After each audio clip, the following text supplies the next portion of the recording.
Dorkos and Weirdoz.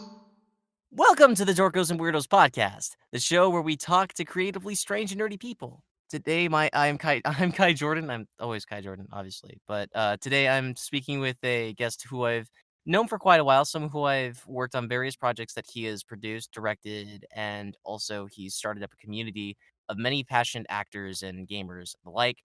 Would you like to introduce yourself, special guest? Yes, I am very nerdy, Dorko and Weirdo. I'm Tyranny, as people know online, or Peter, as people call me, outside of the internet. I am a producer, audio editor, and graphic designer, and I'm in charge of the Let's Dub project. All right, cool. So when it comes to like we've known each other. I think the first time I met you, like very first time I ever talked to you was through a Let's Dub project that I actually auditioned for, and it was one of the Ace Attorney Let's Dub series. And very fun project to be a part of, very fun community to be involved with as well.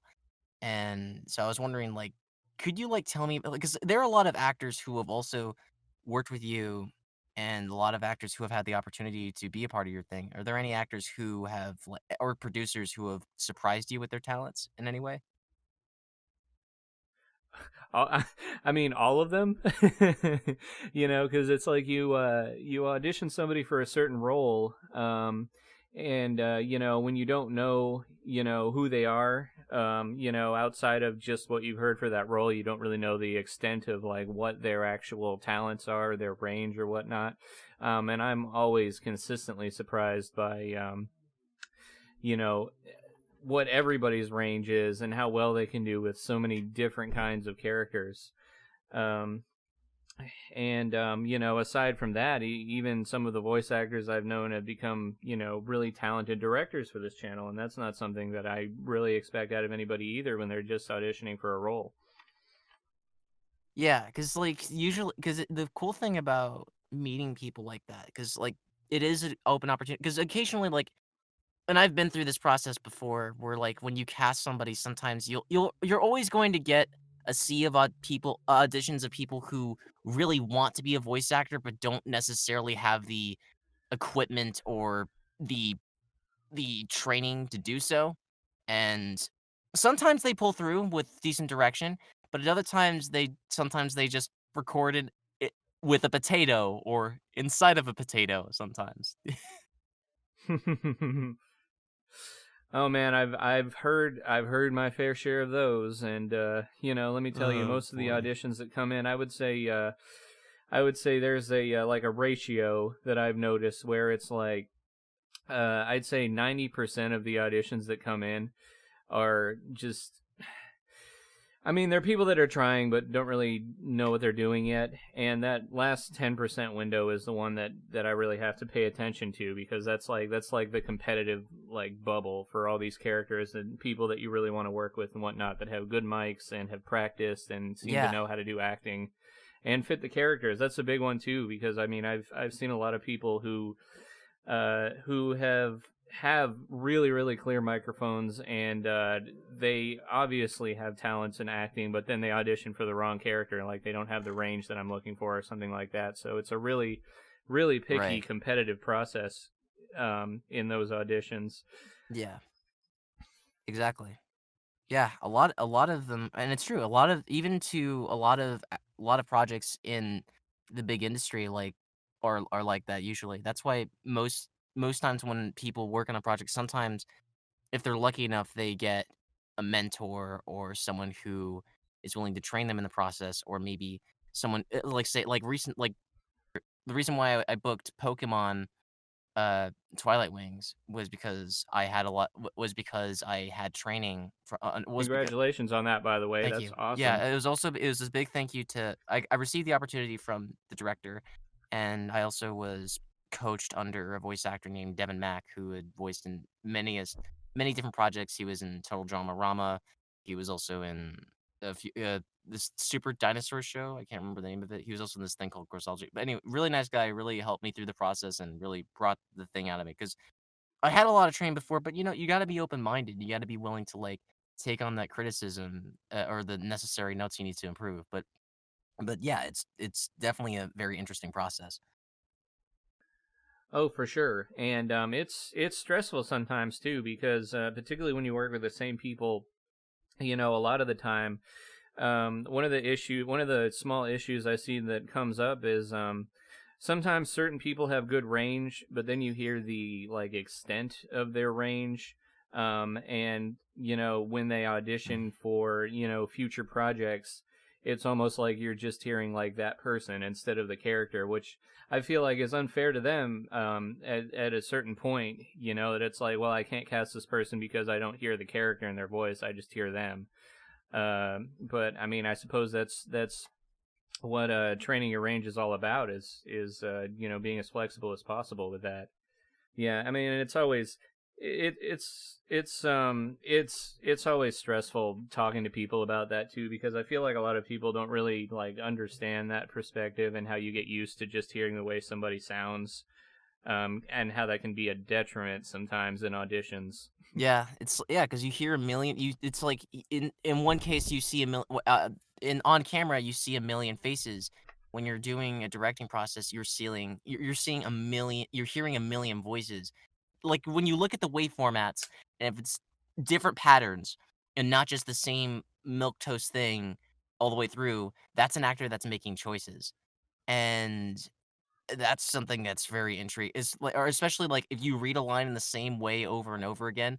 Like, if you do it the first usually it's best to, like, go against your first instinct and just try something that stands out from the crowd, like, just because chances are if you know to read it that way, chances are millions of other actors probably read it that way, so you might wanna read it a different way just to stand out.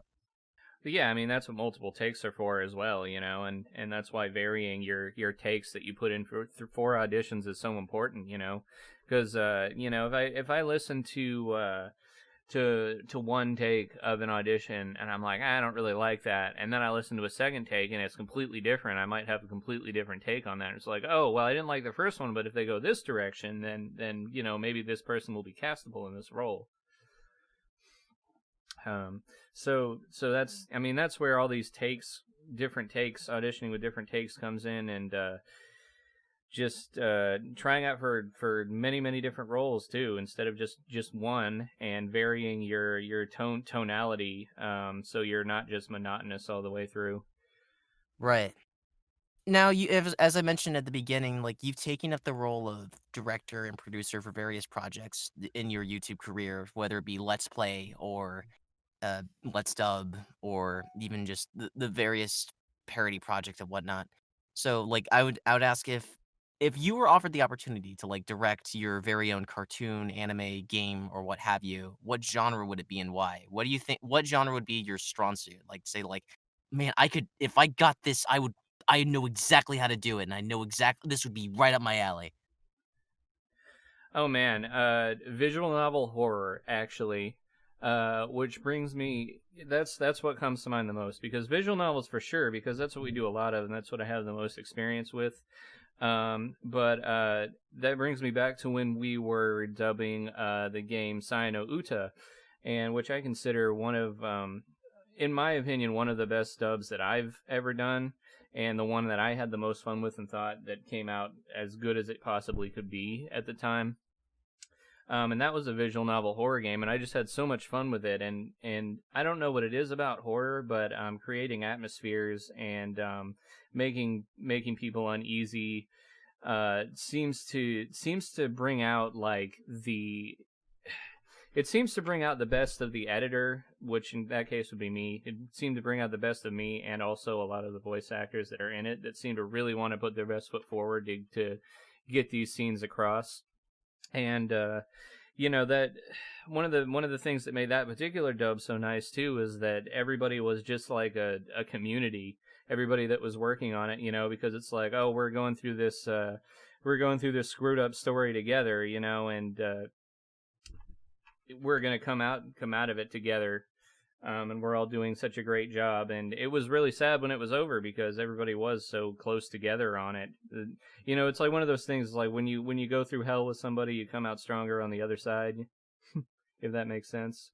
Yeah, Yeah, yeah, I think many people right now can definitely agree with you on that, especially in the year we're in right now. Oh man, don't even get me started on 2020. That's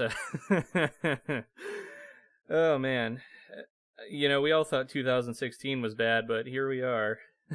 Yeah.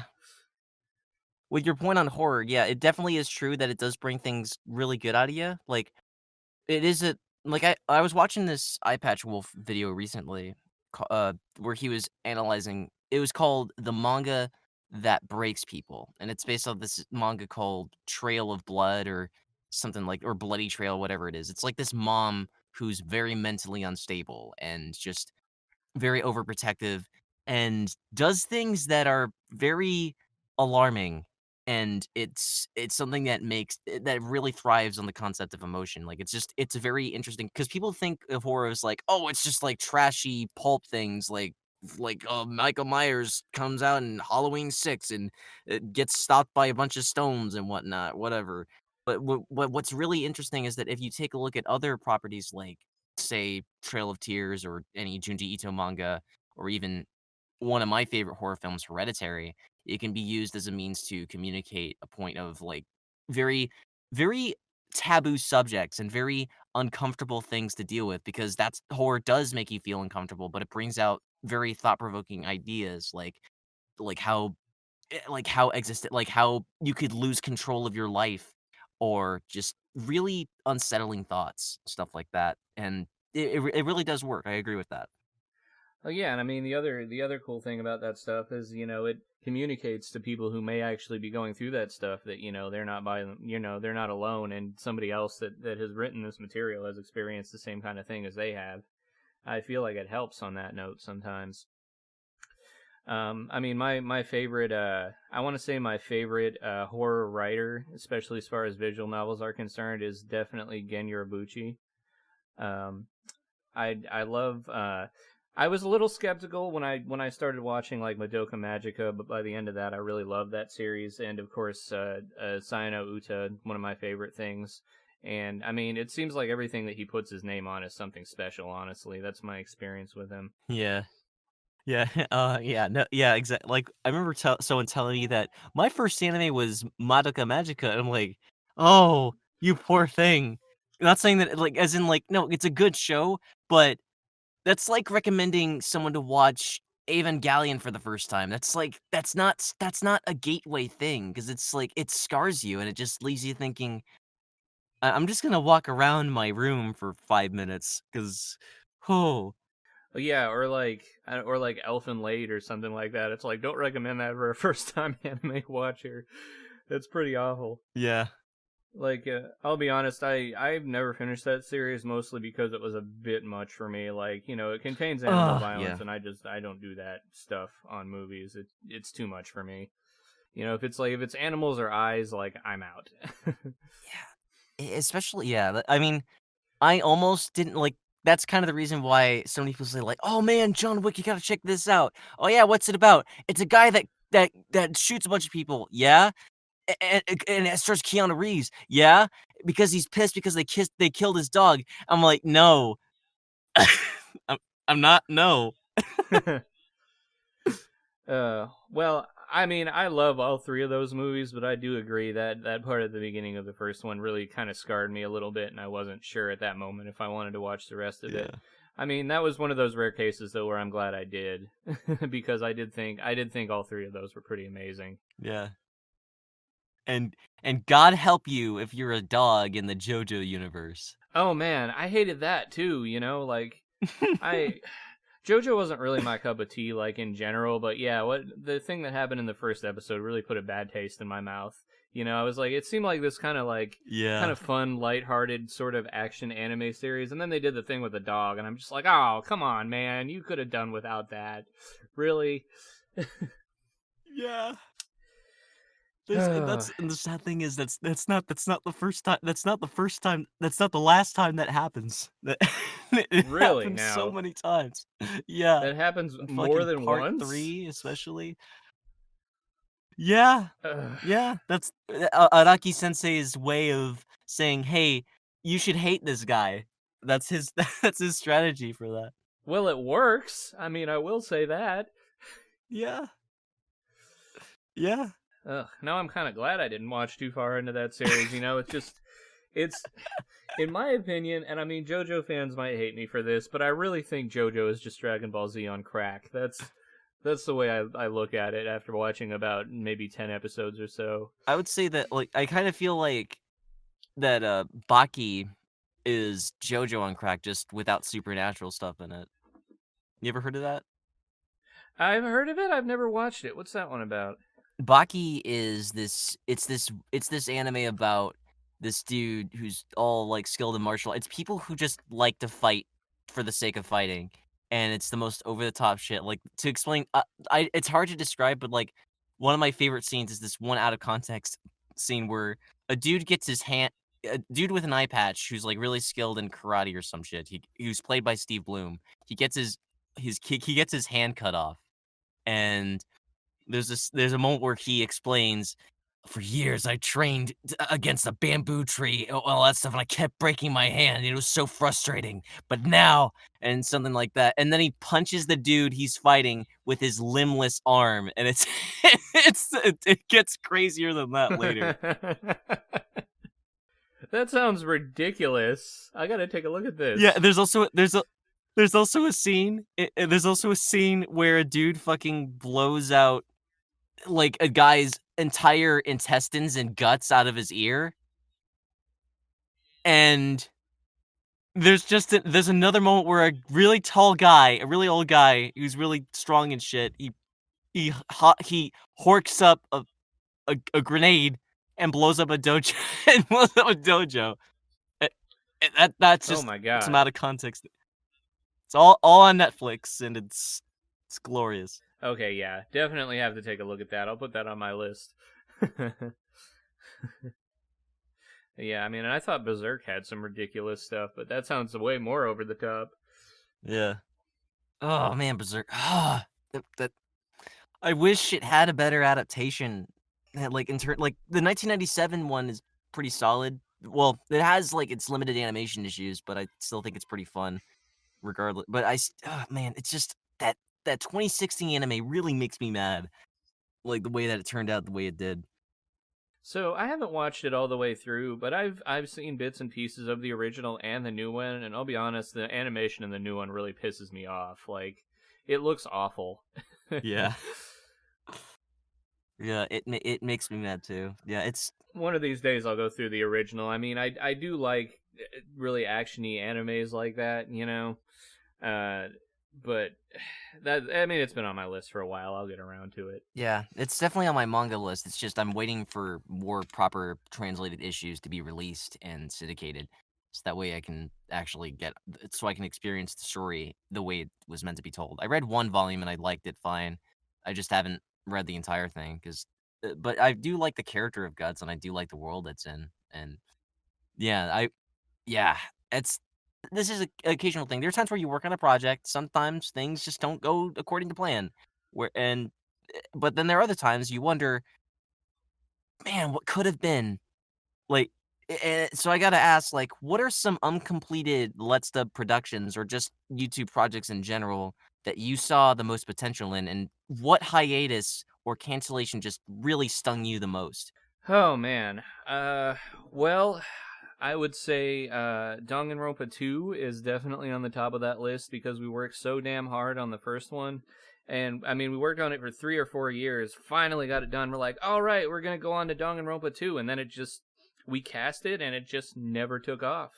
You know, it's you know, the person I put in charge of it, you know, things came up, and it just didn't get done. And then I took charge of it, and by that point, I was just totally burnt out and busy on so many other things that I didn't get it done. And it was like, oh man. You know, because we still get comments to this day, you know, asking for, where's Danganronpa 2? When's Danganronpa 2 coming out? And I'm like, I'm sorry, we tried. We couldn't do it. It's just the way it goes.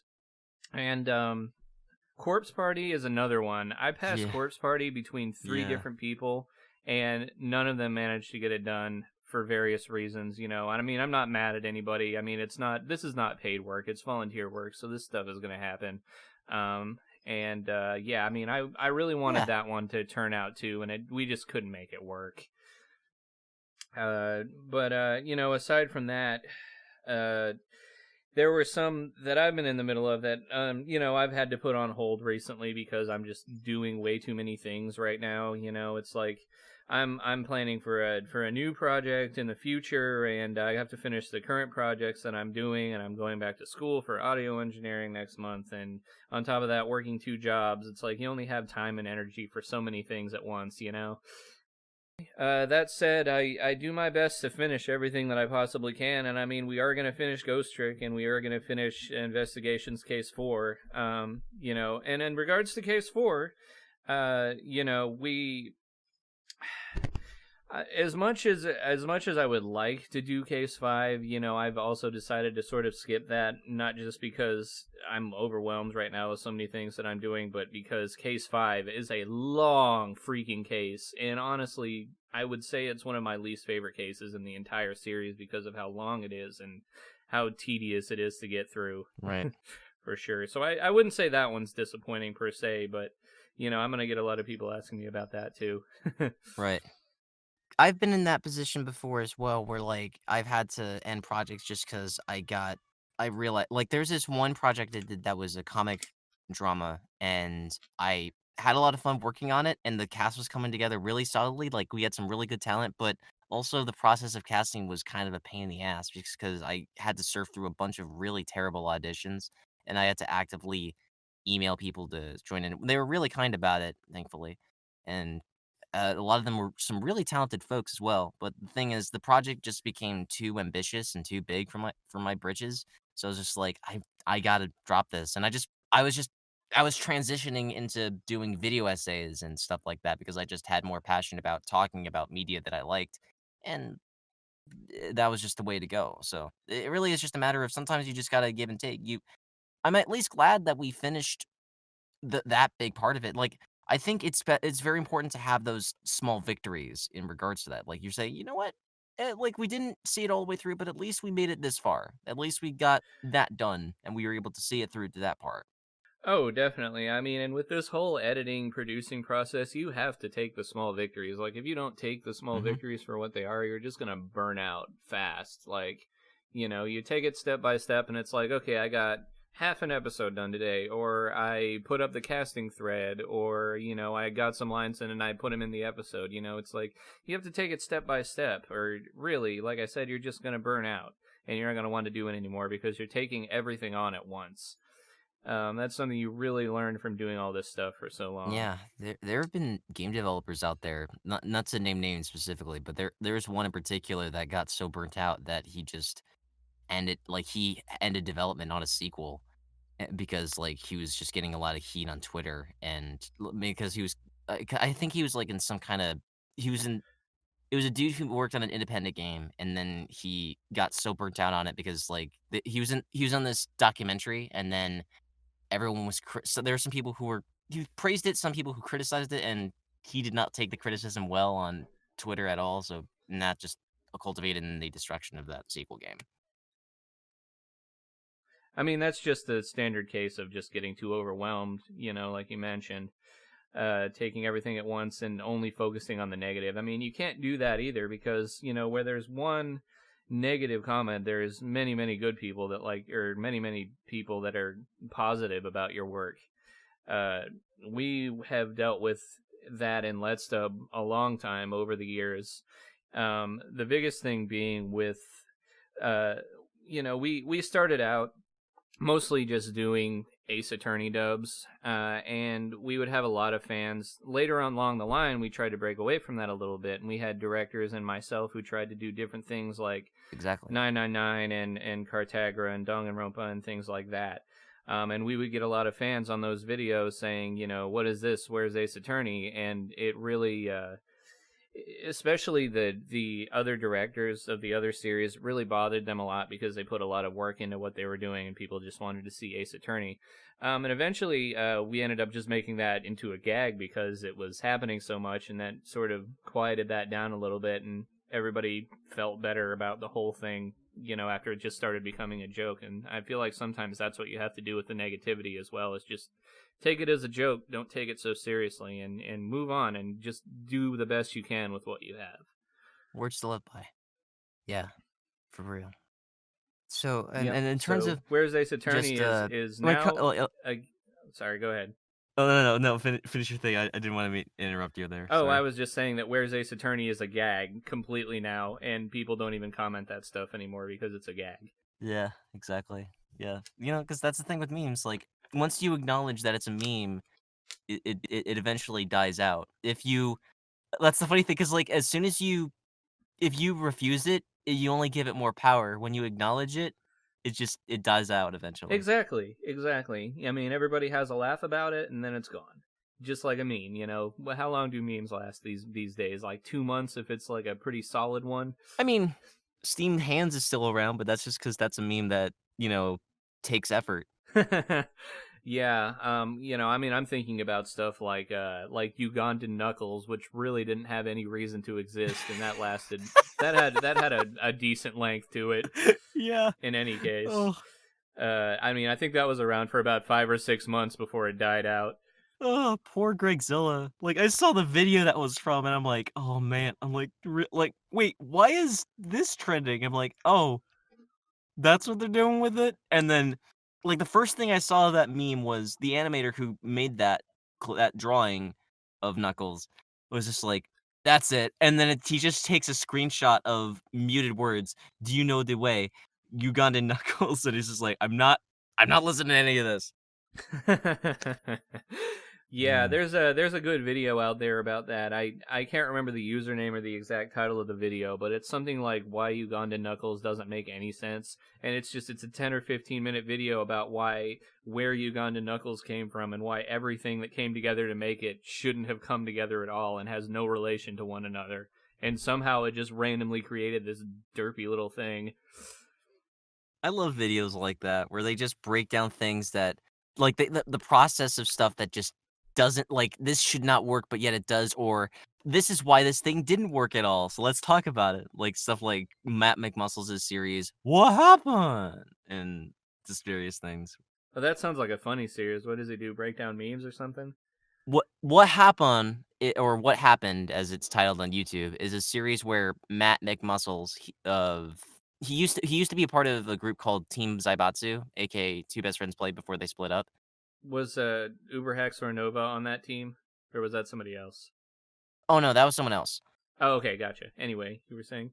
This guy, yeah, he breaks down a game, usually that had a very infamous development, or just turned out to be really bad, or sometimes he has some good games on there though. Like he talked about the Doom remake, but the Doom remake's development was actually just terrible. Like it was just a chaotic mess.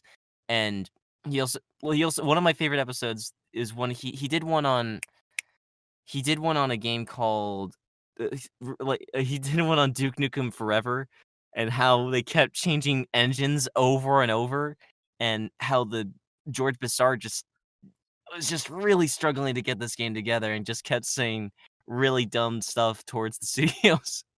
and then there's this really funny one with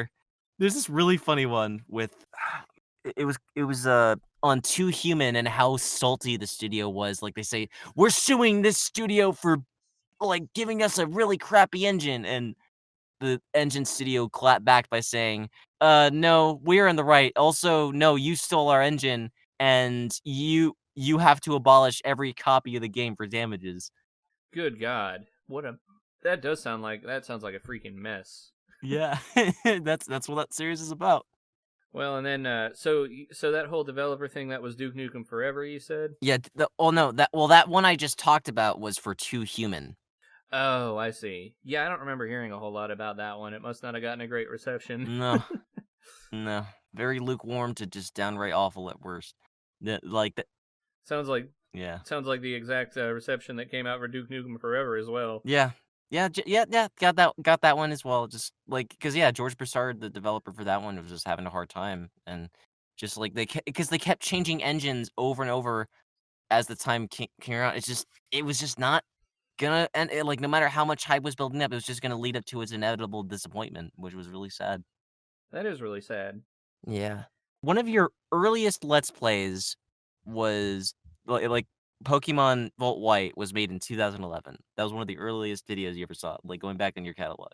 Mm-hmm. The very first Let's Dub, Apollo Justice, was started in 2013, like audition and all.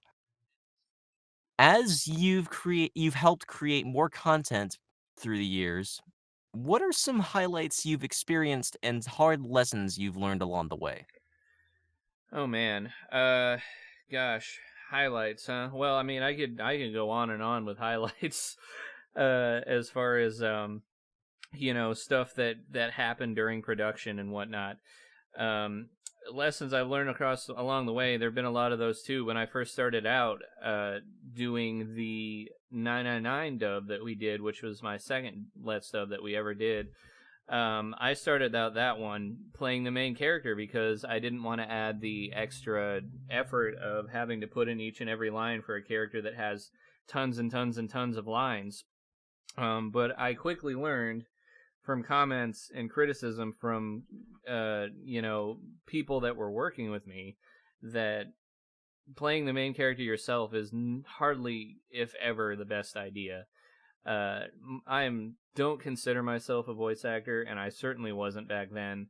And replacing the main character with somebody who was actually a voice actor, who was Jose, who I believe you also know, was definitely one of the best things that I did during that series. And from then on, that really took off too when I stopped playing Phoenix and Ace Attorney, and we got Dan De La Rosa to do that, and he's like the audience's favorite person now because he's so darn good at everything he does. He just has a massive amount of charisma.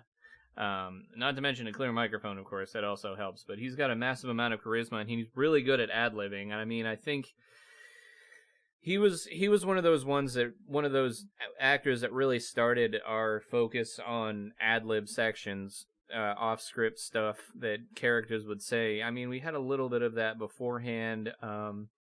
My friend whose screen name was the Dane Raw, he used to do a lot of ad-libbing stuff on the early series, like Apollo Justice, and he was really good at that as well. But Dan is just on another level with that stuff. Yeah.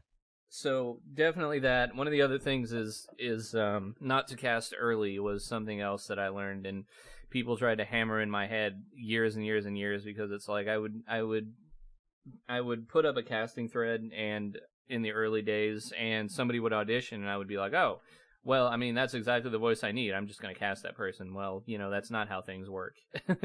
And voice actors hate that. So you can't do that. Even if something is like the perfect voice on a casting thread, you can't just cast right away because you told people what the deadline was. And there's still, aside from pissing people off, there's still a chance you're going to get an even better take on that character if you just wait until the deadline. And that's the real major thing. As far as highlights go, the togetherness on that Sai no Uta series was really one of the biggest things. We also... let me think here, because there's a lot I could say about highlights. I'm just trying to think about the best ones right now. I mean, finishing a series is definitely one of the biggest highlights that we could possibly have on that channel, because they all just take so much work in there for such a long period of time. One of the highlights is when we finished Apollo Justice, our first series, and the first one that we ever finished, I believe. I don't think we finished any before that, but the outpouring of praise from the comments once we finished that series was just enormous. We had so many people that were just saying such nice things about it, and looking back on that series, obviously it was very unpolished because it was the first one we did. It was unpolished, and I actually played the main character all the way through it, which is my biggest pet peeve about it. And yet people still really enjoy it to this day. I mean, people still watch it, and I still get comments on it. And finishing Danganronpa was the other big thing, since that one took so long to finish, and by the end of it, I started out with one cast, and by the end of it, I had recast over half the characters in that series because of one reason or another. People dropped out, or, and it spanned a good 3 or 4 years. But we got a lot of praise on that one as well for finishing it, and, it really makes you feel good inside that people appreciate your work. I mean, that's all it comes down to, really. Along with a lot of the ad libs that we get, particularly stuff that Dan does on these Ace Attorney series, is a big highlight. My favorite of those probably being the one from Trials and Tribulations, where when I give people lines for a series, I don't necessarily write a script. I record the footage and basically just put down timestamps where people's lines are. And back in the earlier days, I wouldn't edit that footage all that much. So I would basically just post the raw footage, and sometimes that raw footage would include things like, oh, I can't figure out where I'm at in this trial and I can't continue, so I'm just going to look it up. And on this one particular episode of Trials and Tribulations, on the footage, it showed me going to GameFAQs to figure out the answers to these questions. And Dan and Jane, screen name Red as a Tomato, they ad-libbed over this whole section where I was going to GameFAQs and looking up the answers, and it's just the most beautiful thing, It's like, whoa, what's that? Google, goggle, what? Oh God, I know everything now. It's to this day, I think it's one of my favorite ad-lib moments that we've ever done. And there are a lot of those in Ace Attorney. Like, if anybody listening hasn't seen our Ace Attorney series, we pack them chock full of those things. And it's beautiful. Oh, I was literally about to ask you about that, and I'm like, yes, that moment was so good. It was because like you just see everything, and it's like, I just like this existential moment. Like, it's so out of nowhere. It's great. I love shit like that. And that was not planned either. That was something that they put in that I noticed in editing, and I was like, oh my God, this is just too good to take out. Yeah. I mean, before that, There was a fair share of ad-libs, but I would take out a lot of stuff in favor of doing things more seriously. But that's the kind of thing that I couldn't leave out. It was just too good. But yeah, Dan and Jane and Tom Schalk, they're all just masters of that stuff. It doesn't get any better than what they've done on those series. Yeah. As far as off-script things. Mm-hmm. One more highlight, that I mentioned earlier was when we were doing Sayano Uta, and we had to go through a lot of really messed up scenes, and it felt like we were a bigger community because of it on that dub. Mm-hmm. I mean, I'm sure there are a lot more that I could go over, but that's just what I can think of off the top of my head. I mean, Let's Dub it's been a life-changing experience. In many, many different ways. And I've learned a lot of skills through it, and other people that I've worked with have learned a lot through it and gained a lot of connections, which are super important in the voice acting world. And, I'm proud to say a lot of those people have, including yourself, have gone on to do professional work. And I mean, I'm happy to be, if anything, just a tiny little part of your development on that front. Yeah. Of course, man. It was a fun thing to do, and it was a fun project to be a part of, and I'm just that kind of guy that's like, I guess it's just my extroverted nature. I like whenever I see people do a fun thing, I like to be a part of it. And yeah, I'm glad that my friends had me join in your auditions when I did. Anywho, and in terms of Ace Attorney, like as we've both mentioned many times before, it's definitely undeniably like one of the most popular series on your channel, especially like through many memes, objections, and talented voice actors, ad-libs, and whatnot. Many viewers love tuning in to see these court cases just come to life, just see them all sprawled, even with the existential Google crises that might happen. So, what in your opinion, like just taking that away, looking at the Ace Attorney game series, what to you makes a fun case, and what makes a very boring, unfun case? Oh gosh. So, I mean, I'll start out by saying I do think the majority of Ace Attorney cases are fun and enjoyable. But there are a small few, like, for example, the one Case 5 of Investigations, which, it's like by the middle of it, you know who the villain is, and you have some general idea of what's going on, but then the case just keeps going and going and going and running around in circles, and diplomatic immunity, oh, I can't be taken in, you gotta figure out a way to get around the diplomatic immunity, and it's like, literally boils down to like, my foot is on this side of the border, so you can't arrest me. It's like stupid things like that with freaking Tree Man or whatever his name is in that case. But what makes a really fun case is in Ace Attorney is definitely the villain.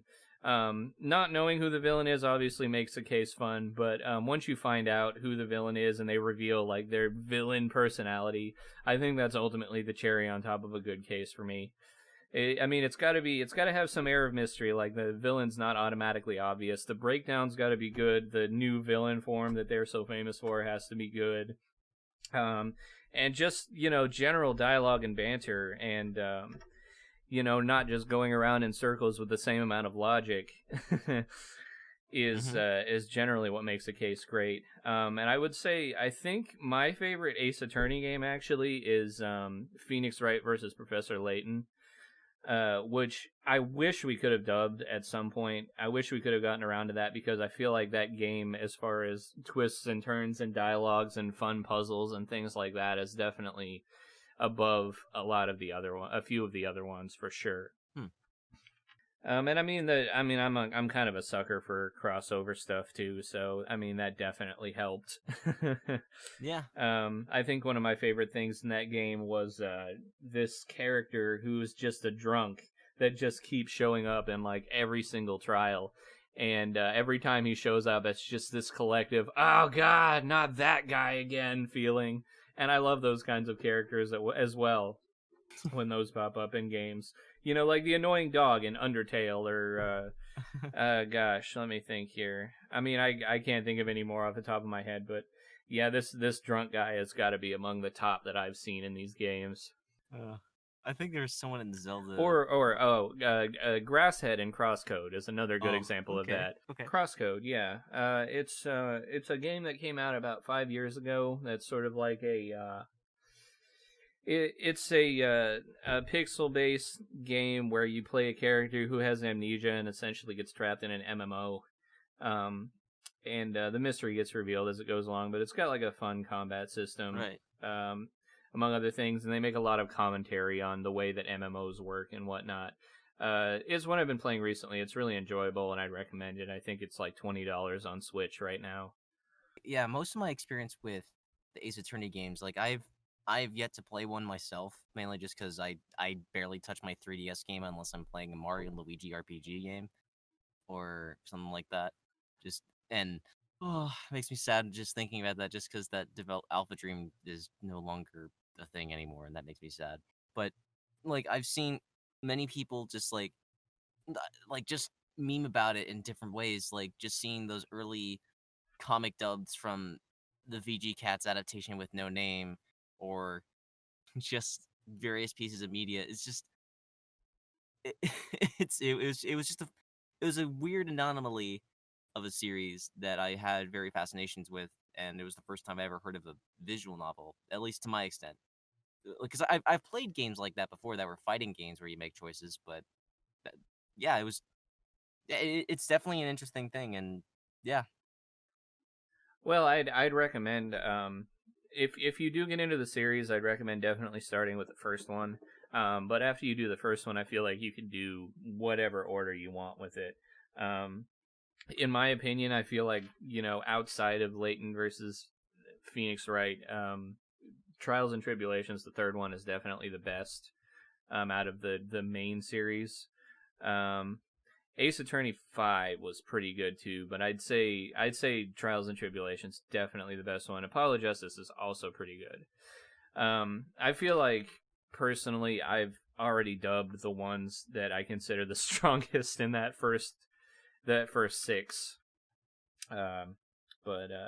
No, you should definitely get into it. They remake them all the time Right. for different systems. Like, you could probably buy like the first 3 games on Switch right now, I bet, for $20 remastered. Oh, which reminds me of another highlight I can't believe I forgot. When we were doing the Trials and Tribulations dub, we actually got a shout out from the voice actor from Janet Sue, the voice actor for Francisca Von Karma, on her official blog on Capcom's website, and that was a big thing. It's like, it was one of those moments where it's like, oh, Senpai noticed us. for lack of a better term. Yeah, I've definitely had that feeling a few times. That's great, Yeah. man. Yeah, she was doing a blog about several like Ace Attorney fan things that she was doing, and she happened to give us a shout and said that she had a lot of fun watching it and Wow. whatnot. It's like, oh, that's just great. That's just great Yeah. when that stuff happens. Yeah, it is. Hmm. And also just to move on to something a bit more sillier, in terms of just dubs in general, anime dubs in general, like they have come a long way. We've had the days of Speed Racer dubs and all that, and also Leo the Lion dubs are done. We live in an era where people can produce very competent and very well put together, adequate dubs where actors are professional and whatnot. But then sometimes you just want to put on those really trashy dubs just to have a laugh. So I gotta ask, what are some of the best and worst anime dubs you've heard? Oh gosh. Well, Dragon Ball Z has like a billion different versions of the dubs, but I believe it's the Ocean dub of it that's one of the worst that I've heard, if I'm not mistaken. It's the one where Piccolo is called Big Green. Is that the one that I'm thinking of? No, that you're thinking of the Big Green dub. Okay, well that's one of the worst ones I've ever heard with that. I mean, that was pretty hilarious. And I mean, I've seen like a lot of bad dubs like in video games like House of the Dead, and you know when we were doing for a brief period of time we were doing this series called Let's Fix, where we would take scenes from media that were dubbed badly and try to dub it well. I mean, and we did stuff like House of the Dead and that whole thing from Devil May Cry where he's like, I will fill your dark soul with light. And among that other things. And what was the other one? It's that Mega Man one. I'm trying to remember what he says. What am I fighting for? What am I fighting for? That's a pretty good impression of it. The original audio. Yeah, so generally for me, weirdly enough, as somebody who does fan dubs, I actually tend to watch the subbed versions of anime more than the dubs. And for me, it's not like I don't really get in the whole subs versus dub thing because I think it really depends on the production of the anime itself. Yeah. In any case, whether I prefer one or the other. But most of the times I watch dubs, mostly just because it bothers me a little bit when the lip flaps don't really match what they're actually saying, I guess. It's just a small pet peeve of mine, but I've seen, like, definitely the most recent Dragon Ball Z dub is better than the Japanese dub, in my opinion. I find Goku's voice in the original Japanese very annoying. I mean, it can grow. I mean, it can grow on you the more you listen to it. I felt that way a little. I felt that way a little bit about Nozawa-sama at first, but like after listening to it a bit more, I kind of appreciated it. It's just for me. I guess I was maybe spoiled by watching the English dub first. For me, I didn't think the Japanese voice fit his appearance as well as the English one did. But then, I watched most of Dragon Ball Super in Japanese, and I didn't have much of a problem with that. So, right. I guess it's just a little bit more grating in the original. Yeah. And let me think here.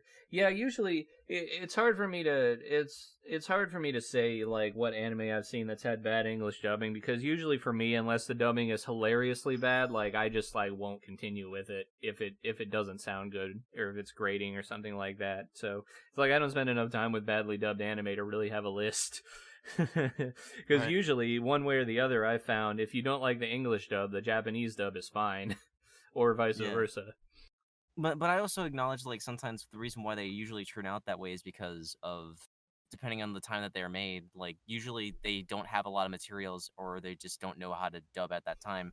Or it could just be a dubbing company that just isn't well equipped to do it. Like, recently there was this dub of this anime called Aiko. Like, Netflix handed out to a different company that was not equipped to do it, and like there's like to describe how bad the scene is, how bad the dub the dub is. C-Dog did a video about it, and there's this moment where a doctor's like going off of this tangent to describe what happened, like a situation, and then you can literally hear him where the character fucking breathes in the middle of his lines. He says, "It's so lucky to see you here. Let's just keep going there." And like you actually hear the breath in between the sentence. It's like, yeah, we talk that way in real life, but anime characters don't do that. So Yeah, and when it's a professional production, like there's no excuse for that stuff. Do another take. Good God. yeah, and then yeah. Oh man. Oh, Naruto. Naruto is another one that I think I prefer the Japanese dub on. I didn't think the English was really all that fantastic, personally. Yeah, like that. Yeah, Aiko soon got Bing Zoom after that, and they just dubbed it from that point onward. That's what you got to do sometimes. Just start over from scratch. Or in the case of Ghost Stories, if your anime just isn't that good, just do whatever you want. Ghost Stories is a fantastic example of how ad-libbing can work in these kinds of things. Yeah. Our dubs sometimes get compared to Ghost Stories, and I'm like, you know what? That's a compliment. We'll take it. Yeah. We at one point in Let's Fix we dubbed a scene from Chaos Wars, which is like sort of an infamously bad dub in a video game, and the person who, I believe it was James Digit, was the one who directed that particular one, and he had to rewrite most of the dialogue to actually make it good. It wasn't just replacing the voice actors, like the dialogue had to be thrown out and redone pretty much for that scene to make it even passable. It's crazy how something like that gets produced professionally and just comes out like garbage. So in regards to this, we're almost towards the end, but I gotta ask one more question, and that is whether in your creative life or your personal life, what was the most difficult thing you've gone through, and how'd you get through? Oh man, well, gosh, I can get into a big story about this, but since you're about to go, I'll do the shortened version of it. Well, probably the hardest thing I went to was actually 2016. Funny enough, which was it was a mess of a year.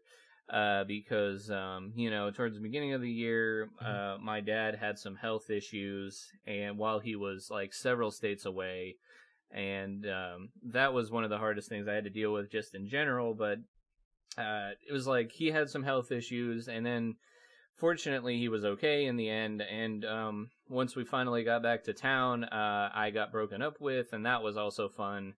Like pretty much a week after this whole ordeal happened, I got broken up with. And eventually down the line, that led to, my grandmother started having health issues, and both of my parents moved up to live with her and left me down where I was. And basically that was my forced, move out moment. And then I moved several states away here to Texas. And basically started everything over. And I'd say that whole experience, I managed to get through it. I got down here with like $100 in the bank. And I managed to get through it, and that was probably the hardest thing that I've ever had to go through in my life. So, I mean, that's the short version of it, but that was definitely a life-changing year for me. Oh, and I even forgot about the whole election thing at the end of the year, because that certainly didn't help either. No. I had just moved out, and my first night in my new apartment by myself. Well, I had 3 other roommates, people I didn't know. Was election night, and we were watching the election, and towards the end of the night, I saw 2 or 3 of my roommates sitting around, and one of them went to the closet and pulled out a Trump hat, and I was just like, oh god. And that was that. Yeah. But, I mean, on a lighter note, again, I mean, I got through it, and I feel like in the end it made me a much better person, a much more solid and independent person, that wants to sort of do as much as I can on my own and learn different skills and just be successful on my own merits, pretty much, rather than relying on other people. All right. So, in regards to that, is there any, last piece of advice that you want to give to people, to the listeners out there? Just This might sound a little generic, but like if you like to do something, don't give up on it. Like keep going with it and take things in baby steps. Like don't be so hard on yourself when you can't get something done immediately. You just take things little by little and eventually it'll get done. Like do things on your own time, not on other people's time. And do it because you love them, not because of the money or anything like that. I mean, if you love something, money will come eventually if you want it to, and you don't always have to make money on things you love either. But that's besides the point. Just keep going and be happy with those baby steps. That's what I would say. All right, cool. Ladies and gentlemen, that is a wrap for our show. Thank you for listening, and remember to wear your strangeness and nerdy heart with pride. Take care. Thank you. Bye.